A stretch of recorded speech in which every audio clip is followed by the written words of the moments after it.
nombre es Henry, soy guía aquí en Los Lagartos, pero vivo en la Reserva Bioferría Lagartos, donde hacemos tours en la cooperativa que se llama Petentucha, con el avistamiento del flamenco rosa. El tour consiste, es un paseo en lancha que tarda aproximadamente de hora y media a 2 horas. Es un tour que visita los manglares, se ve mucha variedad de aves, para los amantes de las aves. Hay más de 300 aves para visitar. La gente que quiere ver birdwatching es el mejor lugar para ver aves. Les invito a que vengan a conocer Los Lagartos. En especial van a ver el flamenco rosa americano. Luego de ver el flamenco rosa, llegamos a las salineras, que es una montaña de sal, una fábrica donde uno puede flotar como el mar muerto, que es 10 veces más salada que el mar, ese lugar. La gente viene para que se experimente la sensación como flota.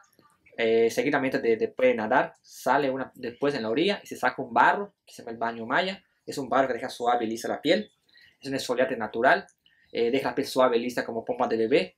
¿Y qué más? Pues Los Lagartos es una experiencia única y les invito a conocer aquí Los Lagartos. Es un paraíso. La playa, que es hermosa. Hay un rompeolas que la deja estar tranquila. No hay muchas olas para los niños. Y en los meses de julio y agosto es un paraíso para visitar con la familia.